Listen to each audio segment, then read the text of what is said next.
Assalamualaikum warahmatullahi wabarakatuh. Kembali lagi di channel Radio Horor. Untuk kisah kali ini masih melanjutkan dari kisah yang sebelumnya. Sebuah kisah dari tulisannya Netra Kala, kisah yang berjudul Lebur Sukma. Dan sebelum kita lanjut ke ceritanya, tekan dulu tombol like video ini. Dan jangan lupa tekan juga tombol subscribe channel ini. Nyalakan juga lonceng notifikasinya agar tidak ketinggalan cerita-cerita lainnya dari channel ini. Buat teman-teman yang pengen membaca langsung ceritanya, nanti silahkan saja kunjungi linknya yang nanti akan saya sertakan di kolom deskripsi. Dan buat teman-teman yang pengen mengikuti giveaway serta kirim cerita, bisa hubungi kontak nomor di bawah ini. Sebut nama kalian dan tempat tinggal kalian. Dan seperti apa untuk lanjutan dari kisah ini? Langsung saja kita masuk ke ceritanya.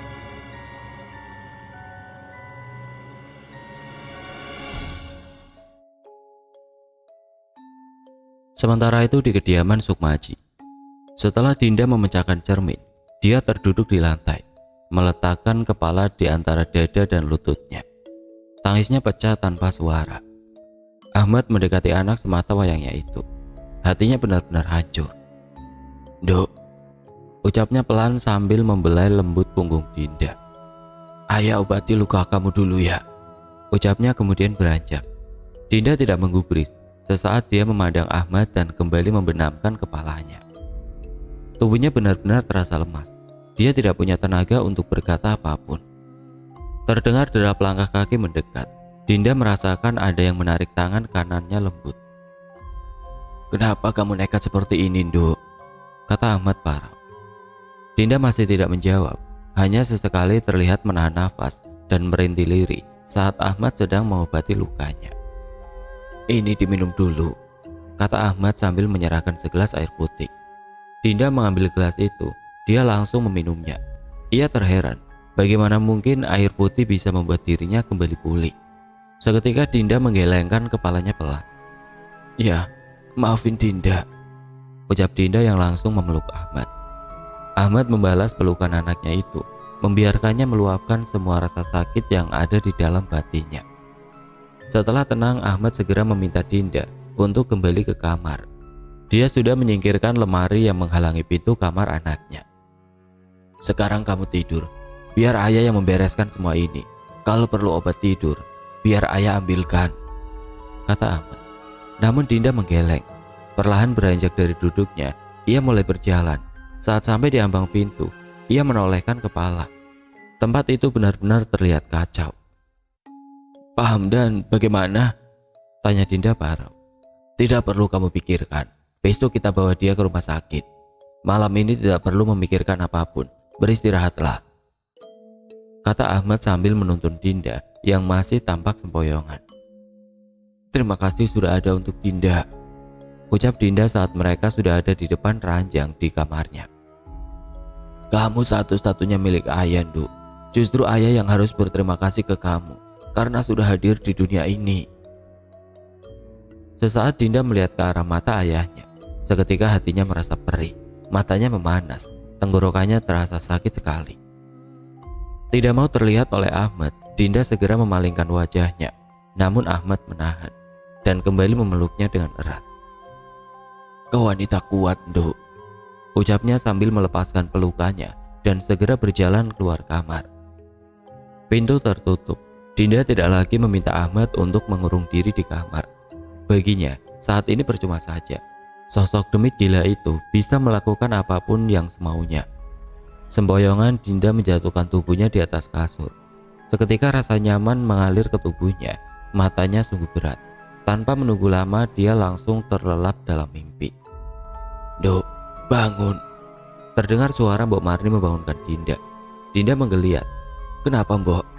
tanya Dinda parau sambil mengerjapkan matanya. "Kok kenapa? Buruan bangun, sudah ditunggu itu," kata Mbok Marni. Dinda yang masih belum sadar sepenuhnya kembali menggeliat merenggangkan otot-ototnya yang kaku. Kemudian dia melihat ke arah jendela.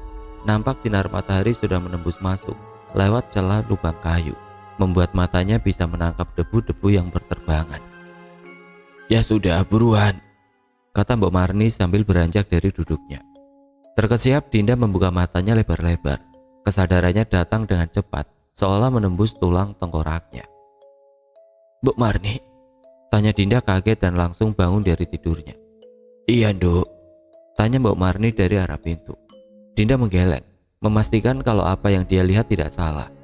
Mata yang masih kabur, lantas ia langsung beranjak, berjalan sempoyongan menuju ke arah neneknya itu. "Ini beneran Mbok Marni?" tanya Dinda tidak percaya. "Memang siapa lagi, Nduk? Ngelindur kamu." Dinda memperhatikan wanita tua itu lebih dekat. Sesaat dia diam, memastikan jika sosok Mbok Marni memang nyata adanya. Setelah yakin, ia langsung mendekapnya dalam pelukan. "Mbok, kapan pulang?" tanya Dinda. "Kamu ngomong apa, Nduk?" kata Mbok Marni kebingungan. Dia melepaskan pelukannya, memandang Mbok Marni keheranan. "Iya, kapan Mbok Marni pulang dari Lebah Pati?" tanya Dinda lebih jelas. Mbok Marni mengerutkan dahinya, lalu mengusap kepala Dinda. "Kamu mimpi apa, Nduk? Dari kemarin si Mbok tidak pergi kemana-mana. Sudah sana mandi, itu ditunggu," kata Mbok Marni yang langsung keluar ruangan. Dinda bingung dengan jawaban Mbok Marni. Meskipun merasa ada yang aneh, namun dia mencoba untuk mengabaikan itu semua. Lantas dia segera berjalan ke arah kamar mandi. Hingga saat melewati meja rias, tubuhnya terhenti. Ada sesuatu yang mengganjal di kepalanya. Meja rias dan kursi dengan bantalan kain masih ada di tempatnya. Cermin besar yang menempel pada dinding juga terlihat normal. Saat Dinda tidak menemukan jawaban, dia hanya menggeleng dan kembali melangkah. 15 menit berlalu sejak tadi Dinda hanya duduk di atas kloset dengan pandangan menerawang.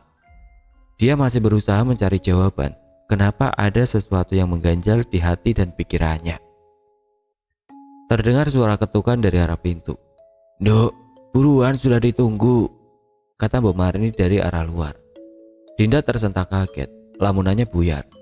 "Iya Mbok, sebentar," kata Dinda, buru-buru bangkit dan segera menghidupkan air. Setelah selesai mandi dan berpakaian, Dinda beranjak. Dia begitu penasaran, karena sejak tadi terdengar banyak suara percakapan dari arah luar kamarnya. Saat membuka pintu, Dinda tercengang. Di ruang tengah suasana nampak ramai, banyak orang sedang berinteraksi satu sama lain. Dinda melongo, terus memperhatikan mereka, hingga pandangannya menangkap seseorang yang selama ini ia rindukan. "Adit?" tanya Dinda kaget. Adit bangkit, senyumnya merekah. "Sudah bangun, Kebo Betina?" ucapnya sambil terkekeh senang. Dinda menelengkan kepalanya, merasa bingung dengan semua ini. Bagaimana Adit bisa sampai ke tempat ini? Dan apakah semua kejadian kemarin hanya mimpi belaka? Dinda mulai melangkah pelan, mendekati Adit. "Ini beneran kamu, Dit?" tanya Dinda memastikan. "Kamu kenapa, Tondo? Dari tadi tanya ini bener Mbok Marni, ini bener Adit. Kalau gak bener, lalu kami siapa? Dedemit." Mbok Marni berkelakar.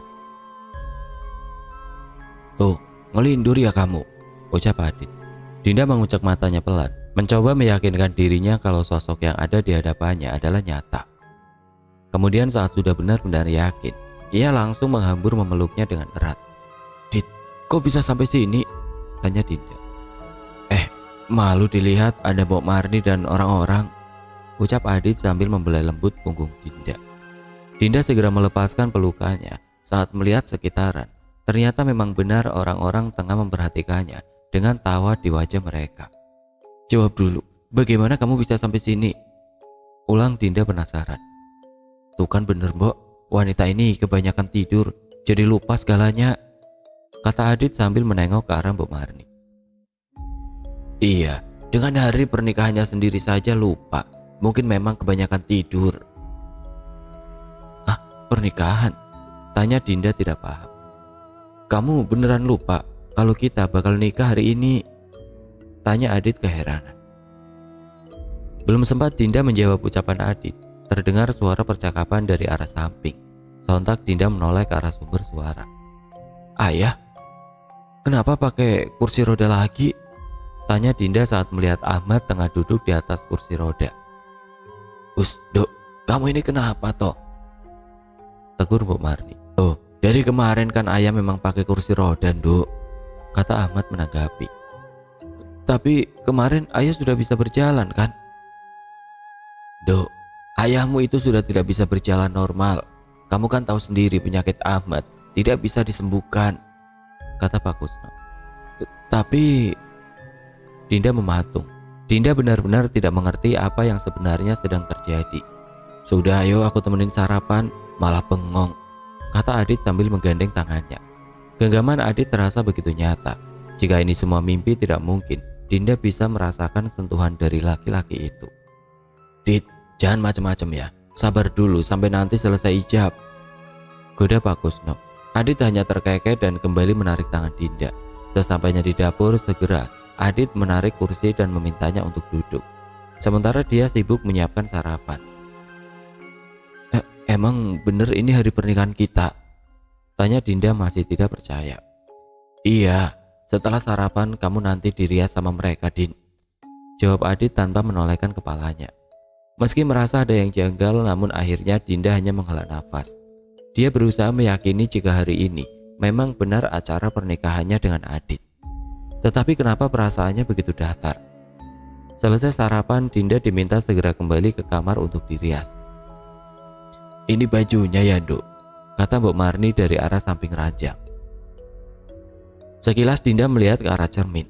Dilihatnya Mbok Marni dengan menaruh satu set kebaya berwarna kehijauan. Iya, Mbok, jawab Dinda singkat.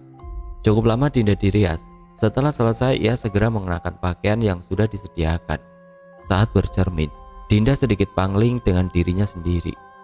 Kini ia melihat sosok wanita cantik yang berdiri menatapnya dengan balutan kebaya dan riasan yang sederhana. Dibantu penata rias, Dinda mulai berjalan menuju ke arah pintu. Dengung percakapan mulai terdengar jelas di telinganya. Pintu terbuka, sontak mereka menolehkan kepala menatap ke arah Dinda. Semua terdiam, terpesona melihat kecantikan Dinda. Hingga satu orang laki-laki berdiri, Adit dengan balutan baju beskap senada dengan yang Dinda kenakan, tersenyum lebar ke arahnya. Dinda dituntun melangkah maju, diminta untuk duduk di bangku yang sudah disediakan. Di sampingnya, Adit tersenyum senang. Namun entah kenapa senyuman itu lebih seperti sebuah seringai mengerikan. Adit mulai berjabat tangan dengan Ahmad saat akan mengucapkan janji suci. Seketika terdengar jelas suara seorang laki-laki dengan nada tegas di telinga Dinda. Dok, ucap suara laki-laki itu. Dinda sedikit tersentak. Ia mengenali suara itu. Cepat dia menolehkan kepalanya ke kanan dan kiri mencari keberadaan sosok Sukmaji. Namun bukannya menemukan Sukmaji, justru dia mendapati orang-orang yang sedang menatapnya dengan pandangan kosong. Wajah mereka begitu pucat, seperti tubuh yang sudah meninggal selama beberapa jam. Dinda yang panik lantas berpaling ke arah Adit. Kini laki-laki itu juga sedang menatapnya. Matanya melotot dengan seringai mengerikan. Kaget, Dinda langsung saja berdiri dengan cepat, membuat kursi yang ia duduki jatuh ke belakang. Din, kenapa berdiri? Tanya Adit dengan nada datar. Dinda menggeleng. Dia mundur perlahan. Benar dugaannya ada yang tidak beres dengan semua ini. Dok, kenapa malah berdiri? Sini duduk lagi, kata Ahmad. Dinda terus mundur. Kepalanya menggeleng dengan kuat. Beberapa kali menepukkan tangannya ke pipi, berharap jika ini mimpi, maka dia akan segera terbangun. Kemudian Dinda tersentak. Lirih terdengar suara yang ia takuti. Pelan dia mendengar suara wayangan dari arah yang tidak jauh dari tempatnya berdiri. Kini semua orang benar-benar sedang menatapnya. Adit terlihat bangkit dari kursinya. Senyumnya masih menyeringai mengerikan. Din, duduk sendiri atau harus kupaksa, kata Adit datar. Dinda yang ketakutan hanya bisa menggerakkan tubuhnya ke belakang hingga punggungnya menyentuh dinding. Suara wayangan semakin terdengar jelas. Selain itu, aroma yang selama ini menghantuinya mulai tercium. Aroma bunga mawar menyeruak pekat dari tubuh Adit. Tubuh Dinda merosot ke lantai. Telapak tangannya menutupi wajah, namun ia masih bisa mendengar suara langkah kaki yang mendekatinya. Dinda tersentak. Ada yang menyentuh jemarinya, berusaha untuk menarik tangannya dari wajahnya. Entah karena kekuatan sosok itu atau Dinda yang terlalu lemah, sehingga dengan mudah dia bisa melepaskan tangannya. Mata Dinda masih terpejam rapat. Dia tidak mau melihat apa yang ada di depannya. Rasa trauma saat melihat jasad Ahmad benar-benar menguasai pikirannya. Buka mata. Seketika Dinda membuka mata. Dia tidak bisa menolak. Ada dorongan entah dari mana yang membuatnya menuruti perkataan Adit. Hari ini, aku dan kamu akan menjadi satu selamanya, Do. Kata Adit yang badannya tiba-tiba saja mengejang seperti orang sakit ayat. Dengan lambat sosok Adit berubah, kulitnya mengelupas, sisik-sisik berwarna hijau muncul menggantikannya. Rambutnya rontok, menyisakan beberapa helai. Bibirnya berubah menjadi segaris lurus saja. Dinda menjadi tertahan. Dengan jarak sedekat ini sosok Sengkolo kembali menampakkan wajahnya yang mengerikan. Din, terdengar suara dari arah samping. Dinda tidak mau menoleh, dia tahu itu suara ayahnya. Jauh lebih baik menatap sosok Sengkolo yang mengerikan ketimbang melihat jasad Ahmad yang digantung lagi. Do, terdengar suara Mbok Marni dan Pak Kusno, namun kali ini berasal dari sisi lainnya. Dinda memaksakan matanya untuk terpejam. Dia benar-benar tidak mau melihat lagi orang-orang yang dicintainya meninggal dengan cara mengenaskan. Suara-suara itu terus bermunculan, berdengungan saling bersautan di kepalanya. Tidak tahan akhirnya Dinda membuka mata dan menoleh ke arah kanan. Benar saja dia kembali melihat sosok Ahmad yang tergantung persis di ambang pintu. Kemudian ia memalingkan pandangan ke arah depan. Pemandangan yang lebih mengerikan justru terlihat di sana. Semua orang yang ada di ruangan itu sudah menumpuk jadi satu. Tubuh mereka bertumpuk di tengah ruangan dengan kepala yang menghilang entah kemana. Ruang tengah kediaman Sukmaji berubah. Semula penuh dengan seru dan tawa bahagia pernikahan. Kini terasa seperti sebuah tempat pembantaian yang mengerikan. Din, tolong! Terdengar suara lirik. Dinda menjerit kencang. Dia melihat kepala Mbok Marni menggelinding pelan, menyentuh ujung kakinya, dan menangis saat menatapnya. Jadi istriku, atau orang-orang itu akan mati, ucap Sengkolo sambil membelai pipi Dinda dan menjilatinya. Ia menghindar dan menjerit sekeras-kerasnya. Dinda terbangun. Sontak dia segera duduk bersandar di ranjang tidurnya. Nafasnya memburu, jantungnya berdebar kencang. Astagfirullah, gumam Dinda sambil mengusap wajahnya yang penuh dengan peluh. Terlebih pada pipinya, Dinda menggosok-gosok bagian itu berulang. Rasa jijik memenuhi batinnya, namun bayangan kengerian yang ia lihat jauh menguasai hati dan pikirannya. Apa memang harus begini? Kata Dinda. Dia benar-benar lelah dengan semua ini. Jika memang Sengkolo menginginkan dirinya, kenapa dia harus mengganggu dan menyiksa mentalnya seperti ini? Kenapa kau tidak segera membunuhku saja? Bentak Dinda keras. Terdengar tawa seram di sudut kamar. Dinda menoleh. Sosok Ratmi berdiri di ujung ruangan. Dan kali ini dia terlihat sedang berbahagia. Apalagi yang harus aku lakukan? Tanya Dinda pasrah. Kusno tidak akan sampai di sini tepat malam Selasa Kliwon. Nyawamu yang jadi taruhannya, kata Ratmi masih terkikik. Dinda merasa ada yang aneh, ada yang berbeda dengan sosok demit wanita ini. Aku sudah memecahkan cermin seperti yang kamu suruh. Jika itu tidak ada gunanya, aku sudah pasrah, kata Dinda tersenyum kecut. Dia benar-benar muak dengan semua kejadian yang menimpanya. Akankah lebih baik jika dia menyerahkan diri saja kepada sosok Sengkolo? Pecahkan cermin yang ada di kamar Sukmaji dan Ahmad. Menggunakan darah keturunan Sukmaji. Waktunya saat maghrib tiba, ucap Ratmi menjelaskan. Dinda tercenung. Darah keturunan Sukmaji. Saat ini hanya dirinya dan Ahmad.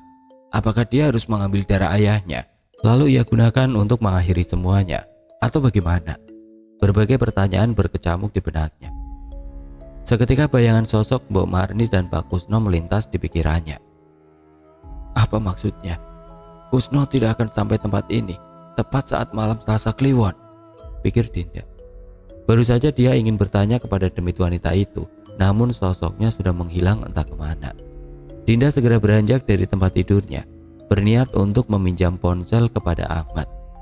Dia sudah tidak peduli lagi apakah laki-laki itu masih dirasuki Sengkolo atau tidak. Baginya, saat ini menghubungi Pak Kusno atau Mbok Marni yang paling penting. Dinda sudah membuka pintu kamar Ahmad. Dia langsung masuk ke dalam kamar. Saat mencari keberadaan ayahnya, tidak ia temukan sosoknya. Buru-buru Dinda berbalik. Mungkin ayah sedang di kamar Pak Hamdan. Benar saja saat membuka pintu dia melihat Ahmad sedang sibuk melakukan sesuatu di atas tubuh Hamdan. "Ya," panggil Dinda. Ahmad memutar badannya. Kini dengan jelas Dinda bisa melihat di tangan ayahnya sedang memegangi gunting dan kain kasar. Sepertinya dia sedang mengganti perban di kepala Hamdan. "Tumben baru bangun?" tanya Ahmad kembali membungkuk ke arah Hamdan. "Dinda bisa pinjam ponsel ayah?" tanya Dinda dari arah ambang pintu. "Untuk? Memangnya ponsel kamu kemana?" Ahmad menjawab tanpa menoleh. "Dinda ada keperluan sebentar. Ponsel Dinda rusak," sahut Dinda.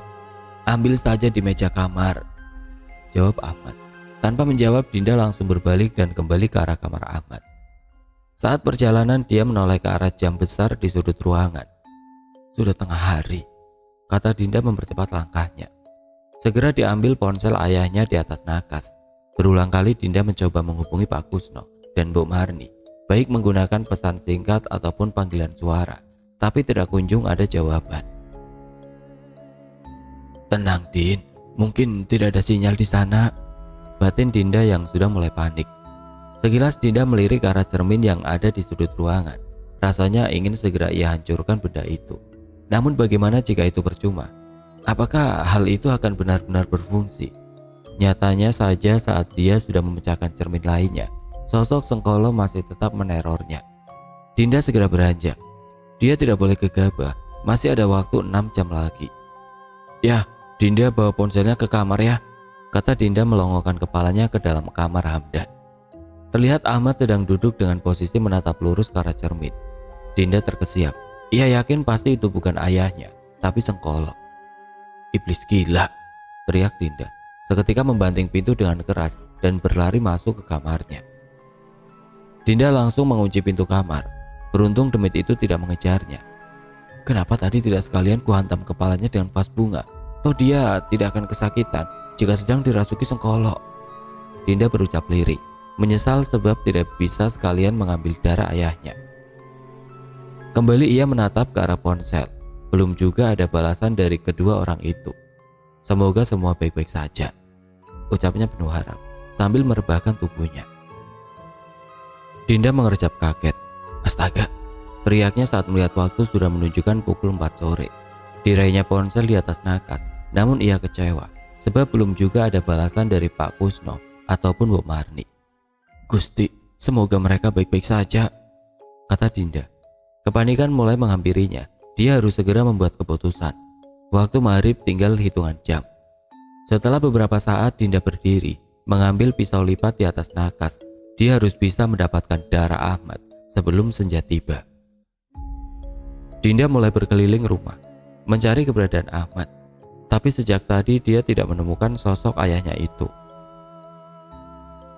Hingga dia mendengar suara pintu yang terbuka, kemudian tertutup. Dinda segera bangkit dan mencoba memastikan siapa gerangan orang yang baru saja datang. "Din," kata Ahmad sambil melepaskan jaketnya. "Ayah dari mana?" tanya Dinda penasaran. Jarang sekali ayahnya keluar rumah. "Makam ibumu. Sudah lama ayah tidak ke sana," ucap Ahmad tersenyum. "Kamu sudah makan?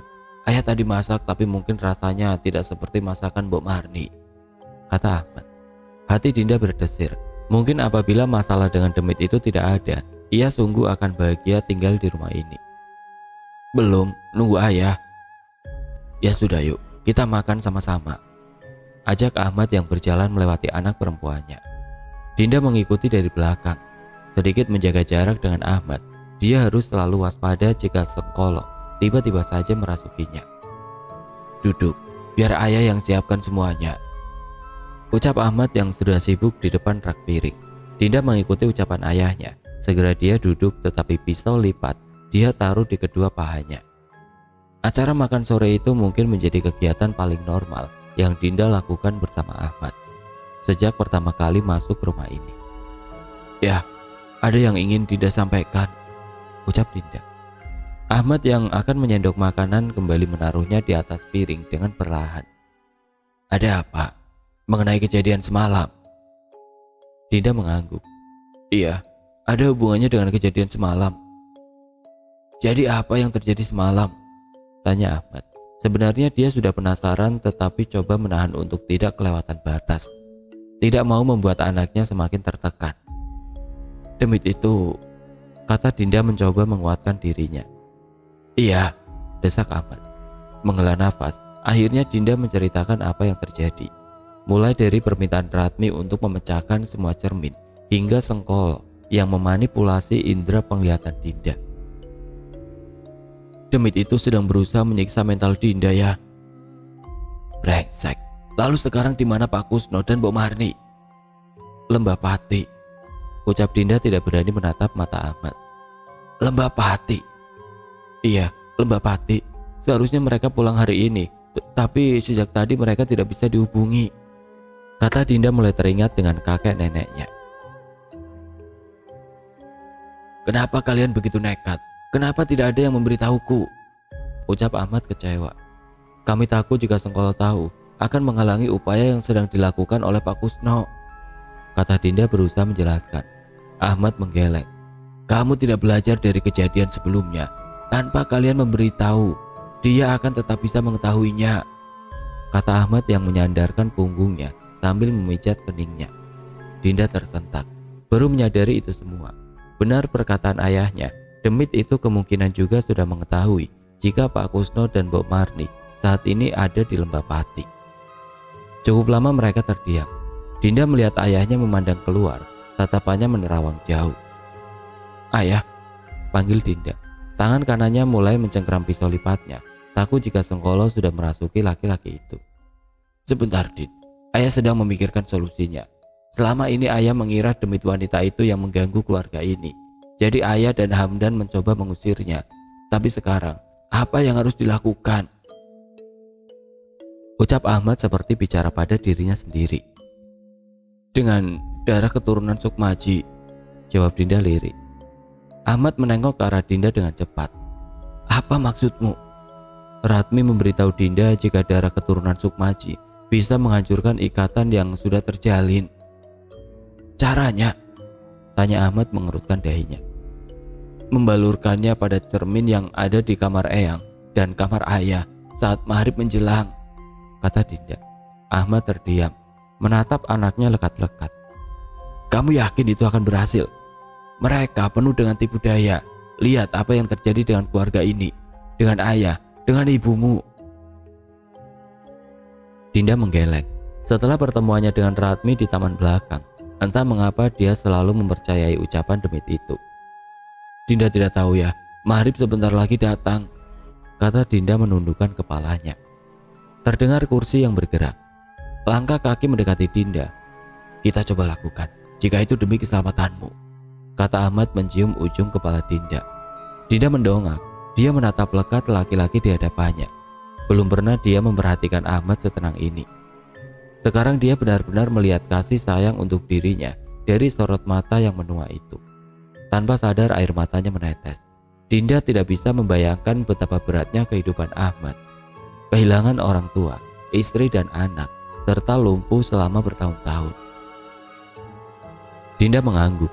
Jika ini semua tidak berhasil, setidaknya dia harus membuat Ahmad bahagia di ujung waktunya. Ingat, Nduk, sayat pada bagian ini, kata Ahmad menunjuk bagian lengannya. Apa ayah tidak punya obat bius? Tanya Dinda ngeri.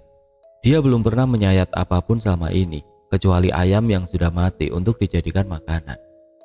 Tidak, kalau kita beli pun, waktunya tidak akan terkejar sebab sudah mepet, kata Ahmad sambil melirik ke arah jam dinding. Dinda menghela nafas. Dia siapkan pisau lipat yang sudah disterilkan oleh Ahmad. Maafkan Dinda ya. Dinda sudah menggenggam gagang pisaunya. Sekarang ia arahkan di tempat yang sudah ditunjukkan oleh ayahnya. Baru saja ia hendak menggoreskan, tiba-tiba tangan kanan Ahmad mencengkeramnya begitu kuat. Mau apa? Tanya Ahmad menatap Dinda beringas. Dinda tersentak, mencoba menarik tangannya, namun cengkraman Ahmad yang dirasuki Sengkolo benar-benar kuat. Arang Dinda saat Ahmad memutar tangannya. Pisau lipat yang ia genggam jatuh ke lantai. Ahmad segera mengambilnya dan melepaskan Dinda. Dinda buru-buru bergerak mundur, menatap ke arah Ahmad tidak percaya. Bagaimana mungkin sosok itu kembali merasuki di waktu yang sudah semakin mendesak seperti saat ini?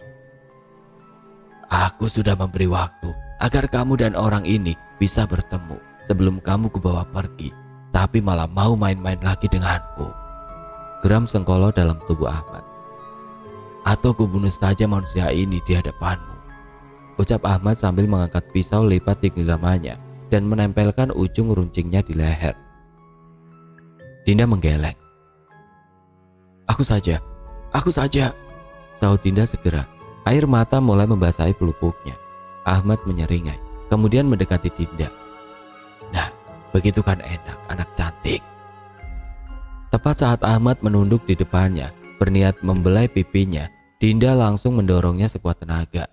Saat Ahmad tersungkur di lantai, Dinda menerjang, mengambil pisau lipat yang ada di tangan Ahmad dan mencoba untuk menorehkan luka di tangan laki-laki itu.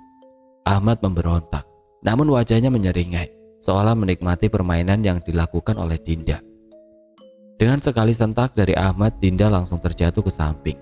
Ahmad yang masih dikendalikan oleh Sengkolo seketika berdiri dan menjambak rambut Dinda, menyeretnya keluar kamar. Ah! Teriak Dinda kesakitan. Tidak menanggapi teriakannya, Ahmad terus menariknya dengan brutal. Beberapa helai rambut sudah rontok dari kulit kepalanya. Ayah sadar, jangan mau dikendalikan iblis jahanam itu. Percuma. Teriak sekencangmu sampai kerongkonganmu kering. Orang ini tidak akan bangun, ucapnya sambil tertawa mengejek. Dinda mencoba melawan, tetapi rasa sakit di kepalanya membuatnya mau tidak mau mengikuti kemana makhluk itu melangkah. Pintu kamar Sukmaji terbuka. Sengkolo yang ada di tubuh Ahmad membawanya masuk ke dalam kamar itu. Pecahkan cermin itu, kata Ahmad. Dinda menggeleng. Dia tahu jika dia memecahkan tanpa membalurkan darah milik Ahmad dan dirinya, Sengkolo akan terbebas untuk selamanya. Tidak mau, bentak Sengkolo. Dinda tetap menggelengkan kepalanya. Melihat penolakan itu, Ahmad melepaskan cengkramannya di rambut Dinda.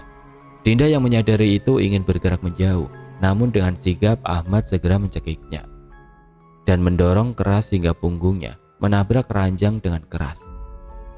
Suara Dinda tercekat, tidak bisa bernapas.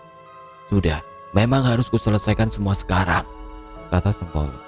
Mata Dinda mulai berair, berusaha menggapai apapun di sekitarnya, tapi sia-sia. Tidak ada benda yang bisa digunakan untuk membantu melawan sosok iblis di depannya. Kepala Dinda mulai terasa berat. Pandangan matanya kabur, nafasnya benar-benar terhenti. Dia sudah pasrah jika harus mati saat ini. Terdengar suara porselin yang dilempar keras di depan Dinda, mengenai belakang kepala Ahmad. Cekikannya mengendur, seketika Dinda terbatuk. Pak Kusno, ucap Dinda lirih dengan pandangan yang masih kabur. Kamu tidak apa-apa, Din, kata laki-laki itu. Dinda mencoba menghela nafas dalam-dalam dan mengaturnya lebih teratur. Dadanya terasa sakit. Sesekali tangannya meraba leher untuk sedikit mengurangi rasa sakit yang tertinggal. Pak Hamdan? Tanya Dinda kaget saat pandangannya sudah mulai jelas. Ayo kita pergi, biarkan saja dia di sana. Kita cari bantuan, ucap Hamdan lemah sambil mencoba membantu Dinda berdiri. Dinda mematuhinya, segera bangkit berdiri. Sekilas dia melihat darah mengalir dari arah belakang kepala Ahmad. Ketika Hamdan sedang menuntunnya, tiba-tiba saja ada tangan yang muncul di sisi kanan dan kiri lehernya. Dinda yang kaget mencoba untuk menarik laki-laki itu, namun gerakannya kalah cepat. Tangan bersisik itu seketika memutar kepala Hamdan. Kledak! Dinda menjerit sekencangnya. Tangannya mendekap mulut. Tanpa sadar dia mundur hingga terjatuh ke lantai. Sekarang tubuh Hamdan dengan posisi mengarah kepadanya, namun kepalanya berlawanan arah. Bok! Seketika tubuh Hamdan jatuh ke lantai. Sudah aku beritahu, jangan macam-macam denganku, Nduk. Terdengar suara menggema di sekeliling Dinda. Masih dengan posisi terisak, Dinda berdiri. Tanpa berpikir panjang, dia langsung mengoleskan kedua telapak tangannya dengan darah Ahmad yang sudah mulai mengenang di lantai. Semboyongan Dinda berjalan ke arah cermin di sudut ruangan. Kamu yakin akan melakukan itu? Terdengar lagi suara Sengkolo yang bergaung di telinga Dinda. Dia sudah gelap mata. Setengah berlari dia segera mengoleskan darah ayahnya dan menghantam kepalan tangan kanannya ke cermin. Ya, benturan itu membuat kaca pecah dan kepingannya berserakan di lantai. Jahanam kau Sengkolo, umpat Dinda penuh amarah. Dengan amarah yang memuncak, dia usapkan lagi tangannya ke darah yang ada di sekitar Ahmad. Lalu dia keluar menuju kamar ayahnya. Dinda merasa ada yang aneh. Kenapa Sengkolo tidak menghentikannya? Padahal saat dia berusaha memecahkan cermin kemarin, demit itu sampai hampir membunuhnya. Karena hati Dinda sedang tersulut amarah, dia tidak begitu peduli. Tujuannya saat ini adalah cermin yang ada di kamar Ahmad. Sesampainya di sana, dia langsung berjalan ke arah cermin. "Sekali lagi, kamu yakin akan melakukan itu?" Terdengar lagi suara Sengkolo yang bergaung di telinga Dinda. "Mati ya mati, kau memang mau membunuhku," ucap Dinda datar namun matanya nyalang penuh amarah. Tidak lagi memperdulikan semua suara yang kembali muncul di kepalanya, Dinda segera membalurkan darah di telapak tangannya ke cermin itu dan segera memecahkannya. Menghela nafas karena merasa semua sudah selesai, Dinda segera berjalan kembali ke kamar Sukmaji. Dia segera menghampiri Ahmad. Sekilas melihat tubuh Hamdan, dia merasa nyeri di dadanya. Tidak menyangka jika hidup laki-laki itu berakhir di tangan Sengkolo. "Ayah, bangun!" panggil Dinda parau sambil mencoba mengecek denyut nadi dan nafas Ahmad.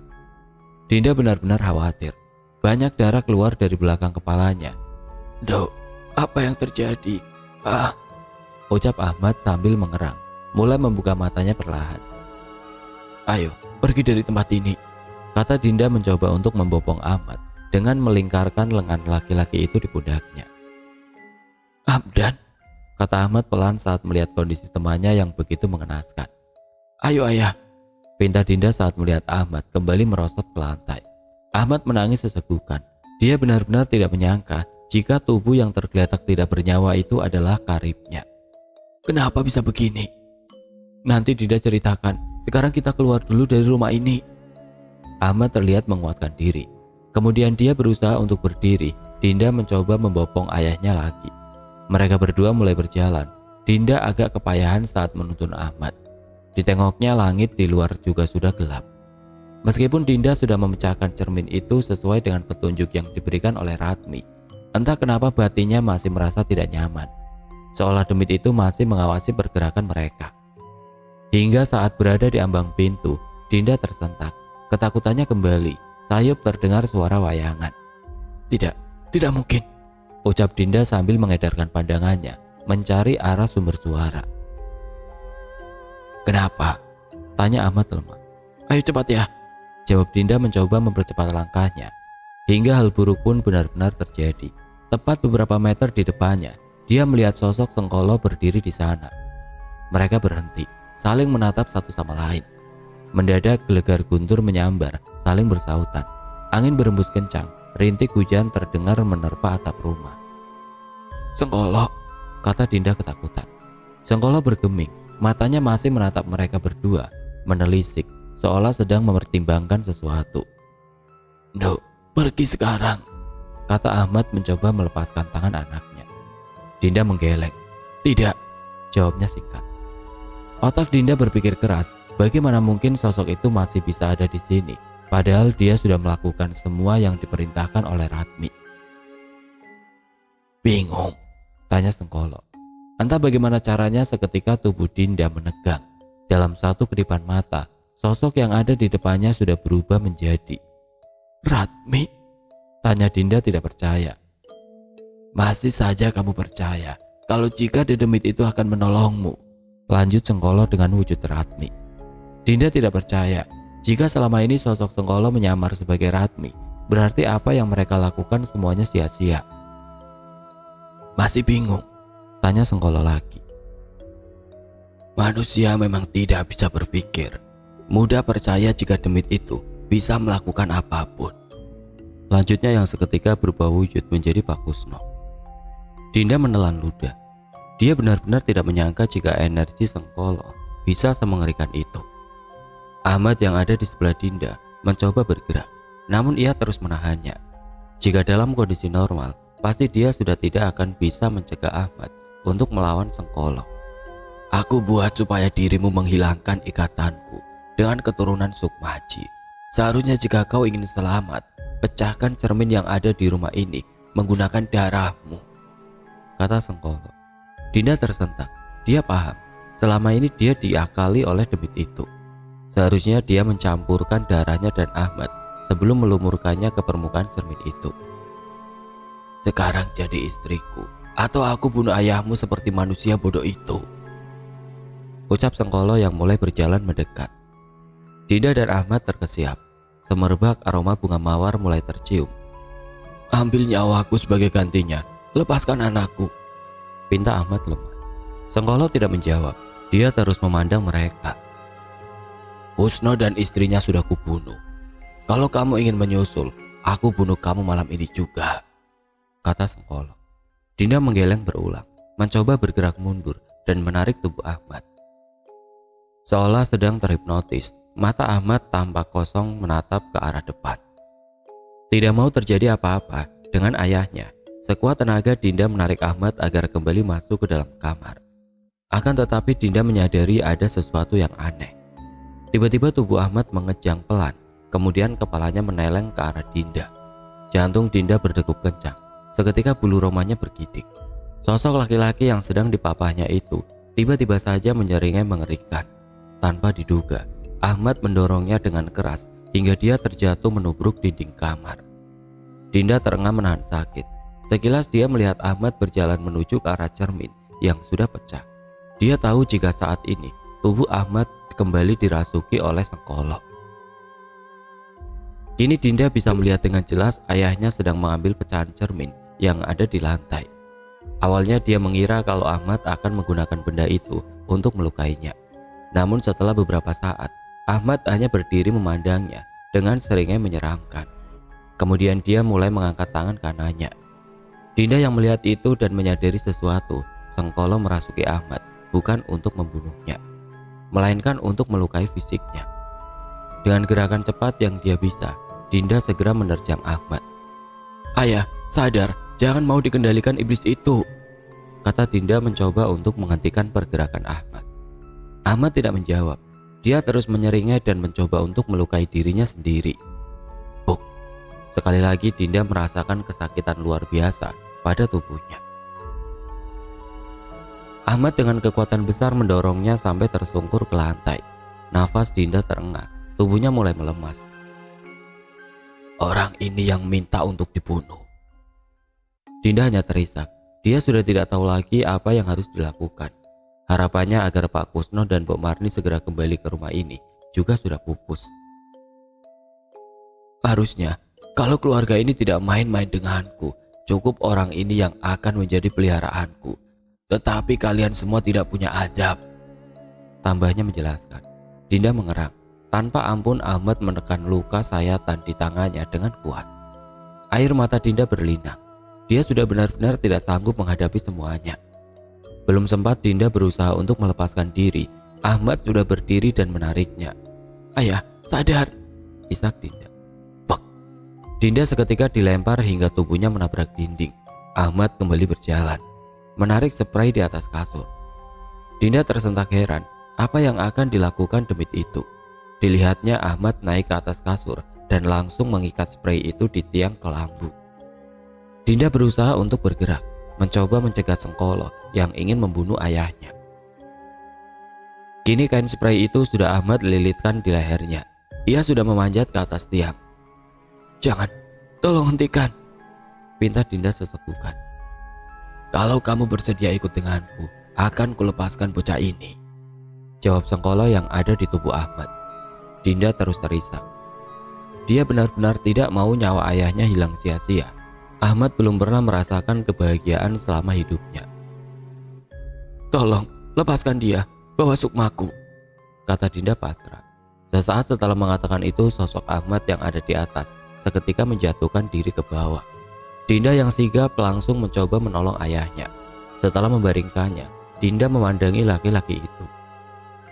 Air matanya mengalir deras. Di sisi lain, dia merasa bersyukur akhirnya bisa melihat orang yang selama ini sudah dinantikannya. Ayah, terima kasih sudah ada untuk Dinda walaupun sesaat. Titip salam rindu untuk Pak Kusno dan Bu Marni serta Adit ya. Semoga kebaikan dan kebahagiaan selalu menyertai kalian. Sekali lagi dia menatap wajah Ahmad. Batinnya benar-benar hancur. Andai dia tidak dilahirkan di dunia ini, mungkin semuanya tidak akan pernah terjadi. Andai dia tidak pernah menuruti egonya untuk mengetahui semuanya, tetapi semua sudah terlambat. Memang sejak awal dedemit itu hanya mengincarnya, bukan Ahmad atau yang lainnya.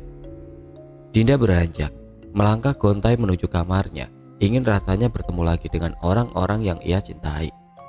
Adit, Bu Nawang, Pak Kusno dan Mbok Marni. Tetapi mereka seakan sudah semakin jauh. Kini hanya menyisakan dirinya seorang. Tidak ada yang bisa menolongnya. Tidak akan ada yang melindunginya lagi. Sesaat dia memandang foto wanita yang melahirkannya.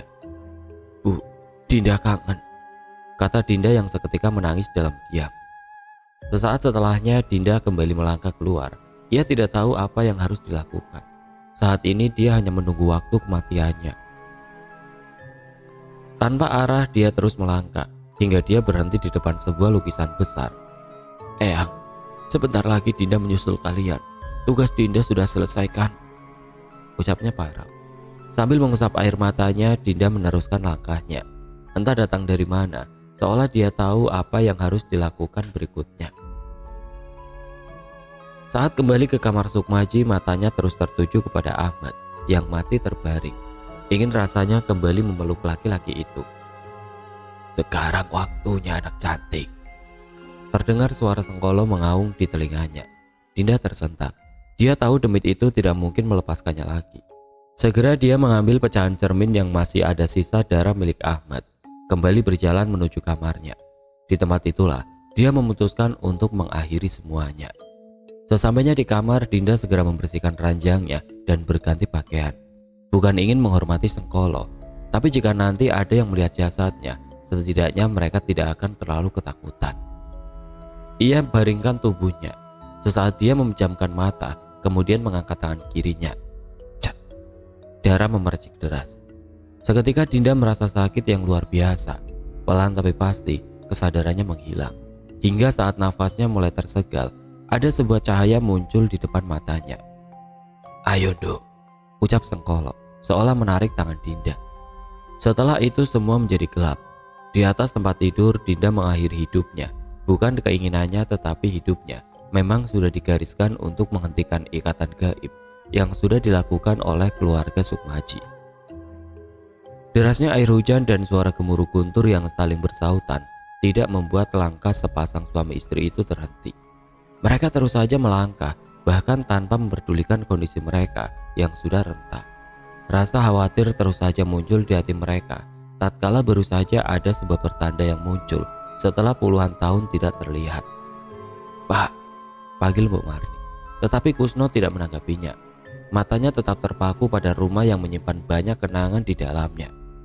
Bagai sebuah gulungan film yang diputar begitu cepat, ingatan demi ingatan muncul di benak laki-laki tua itu. Mengusap pelupuknya yang basah karena genangan air mata bercampur air hujan, Kusno kembali melangkah dan buru-buru membuka pintu. Namun saat dirinya melihat ke dalam, seketika langkahnya terhenti. Kita sudah terlambat, Bu, ucap Kusno yang langsung bersandar pada dinding sampai tubuhnya merosot ke lantai. Melihat ada seseorang yang datang, Ahmad menoleh ke arah sumber suara. Pak Kusno, kata Ahmad. Dinda, di mana Mat? Tanya Mbok Marni celingukan mencari keberadaan cucunya. Ahmad terdiam, tidak menjawab. Pak Kusno yang sudah tahu hanya bisa melenguh. Jika Ahmad bisa selamat, berarti cucunya yang sudah tidak ada di dunia ini. Mat, Dinda kemana? Tanya Mbok Marni dengan suara lebih keras. Dia masih belum percaya jika tidak melihat secara langsung bahwa cucunya telah tiada. Maafkan aku, Bu, kata Ahmad menunduk. Air matanya keluar membasahi pipinya. Dada Mbok Marni terasa begitu sesak. Nafasnya memburu. Mat, Dinda kemana? Ulangnya sekali lagi. Ahmad menggeleng. Dia menggenggam tangan wanita tua itu, namun seketika Mbok Marni melepaskannya. Aku tanya, di mana cucuku? Jerit Mbok Marni hilang kendali. Pak Kusno segera berdiri, dia memeluk erat tubuh istrinya. Tangisnya pecah. Dinda di kamar, jawab Ahmad lirih. Sontak Pak Kusno dan Mbok Marni menoleh ke arah Ahmad dan langsung masuk ke dalam rumah. Sesampainya di ambang pintu kamar, badan Mbok Marni mengejang. Tatapannya lurus ke arah ranjang. Duk, ucapnya parau dan menghambur memeluk tubuh Dinda. Pak Kusno hanya bisa melihat pemandangan itu dan menyenderkan tubuhnya ke pintu.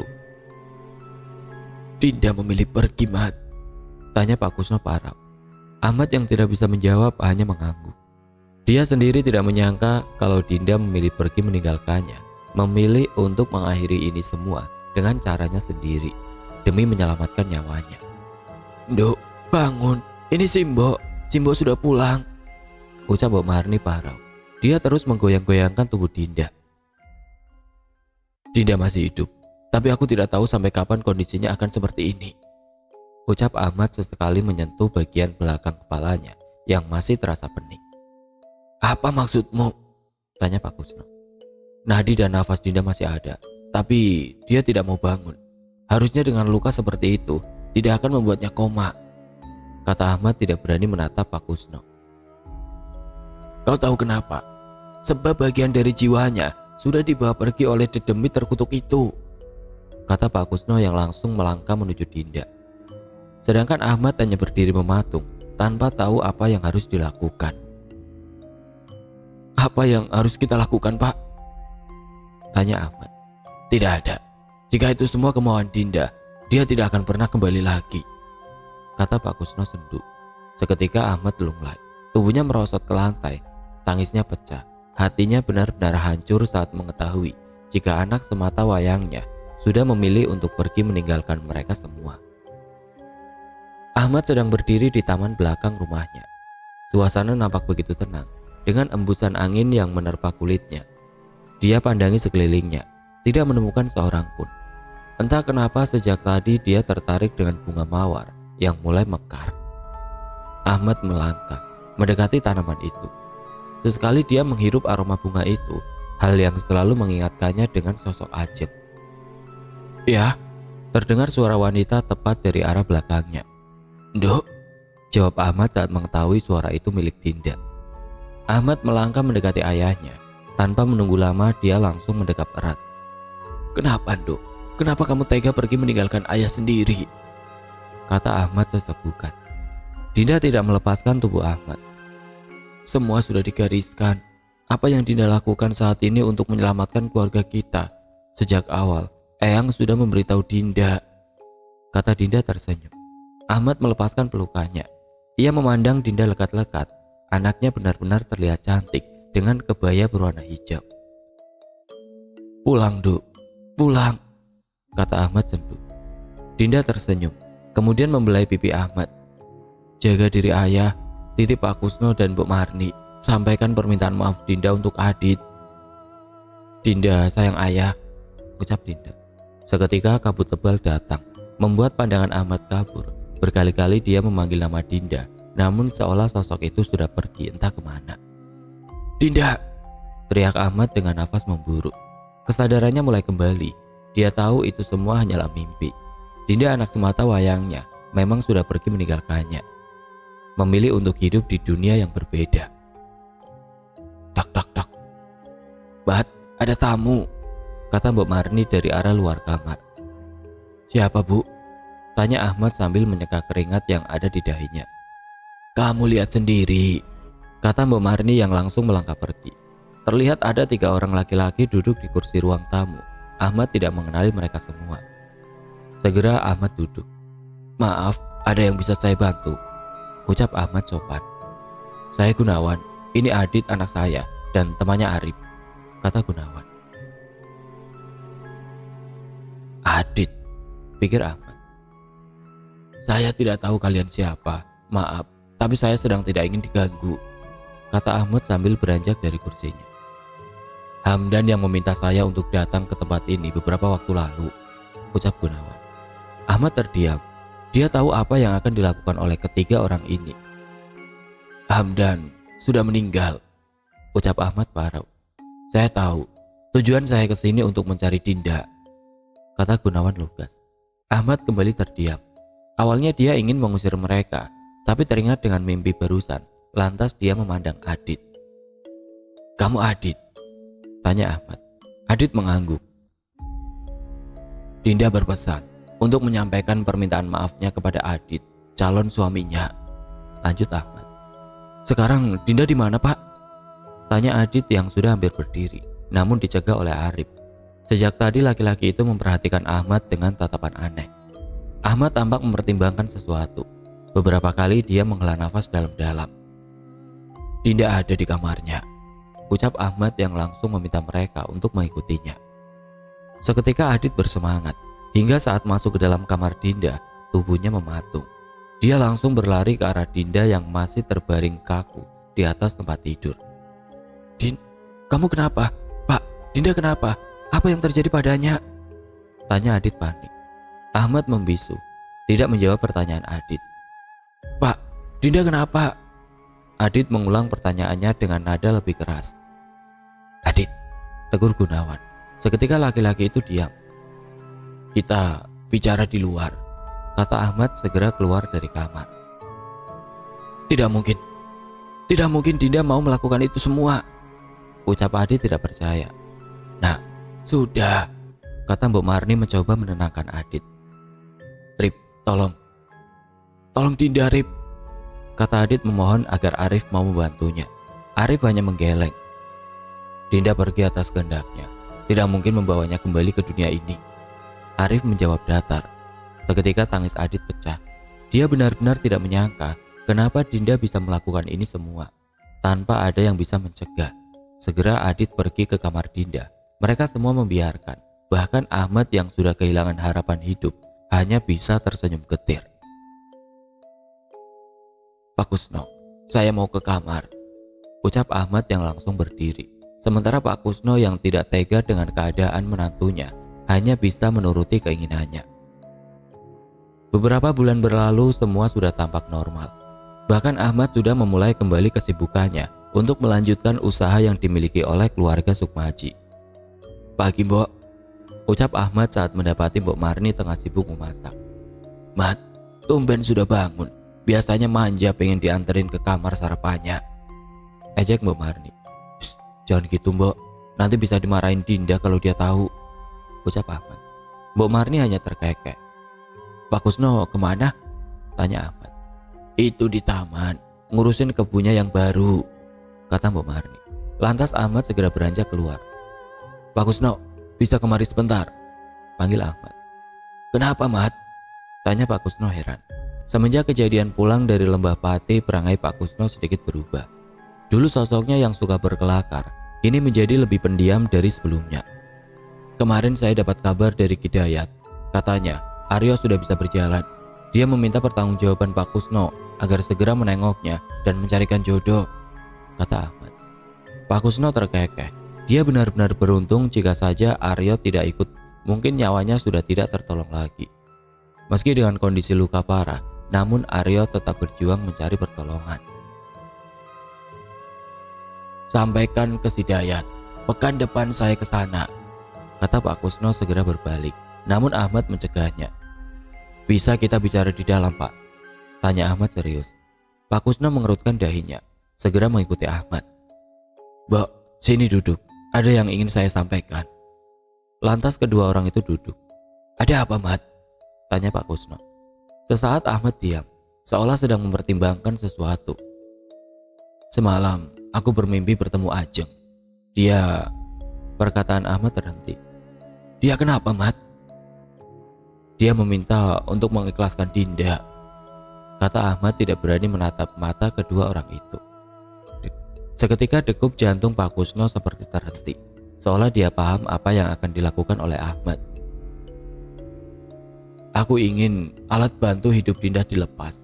Sudah terlalu lama dia tersiksa," kata Ahmad dengan nada bergetar. Mbok Marni diam, matanya berkaca-kaca. "Pak," tanya Mbok Marni kepada Pak Kusno, berharap suaminya tidak setuju dengan keputusan Ahmad. "Jika memang itu yang terbaik, lakukan, Mat. Aku pun tidak tega melihat cucuku tersiksa seperti itu. Jika memang kematian sejati jauh lebih baik, lakukan," ucap Pak Kusno langsung berdiri. Setetes air mata jatuh di pipi keriputnya. Mbok Marni yang mendengar itu hanya bisa menangis sesegukan. Dia menyesal telah meninggalkan cucunya saat itu. Andai saja dia tidak pergi, mungkin sekarang Dinda masih ada di sampingnya. Cuaca begitu sejuk. Angin berembus pelan menerpa wajah orang-orang itu. Ahmad terlihat berjongkok di samping tubuh anaknya. Sekuat tenaga dia menahan air mata agar tidak tumpah. Untuk terakhir kalinya, dia mendekat ke arah telinga anak perempuannya, bukan membisikkan sesuatu, melainkan mengumandangkan azan untuk yang terakhir kali, untuk melepas kepergiannya. "Terima kasih sudah hadir di hidup ayah, Nduk," ucapnya dalam hati. Sesaat setelah selesai melantunkan iqomah untuk jasad putrinya. Sedang di atas liang lahat, tampak Pak Kusno memegangi Mbok Marni agar kuat berdiri. Adit yang dipapa oleh Arif berusaha kuat menahan rasa kehilangannya. Akhirnya dengan keputusan berat, Ahmad melepaskan alat bantu medis yang ada di tubuh Dinda. Dia sudah mengikhlaskan semuanya. Pasti berat. Sesaat harus bertemu, namun kemudian segera kembali dipisahkan oleh kematian. Inilah patah hati terbesar seorang ayah. Harus merelakan kepergian gadis kecil satu-satunya berpulang dengan cara yang berbeda. Mulai sekarang, pulang ke rumah tidak pernah lagi sama hangatnya. Rumah itu akan kehilangan detaknya. Dalam doa dan rindu yang berjarak, mereka akan tetap dan senantiasa merindukan Dinda.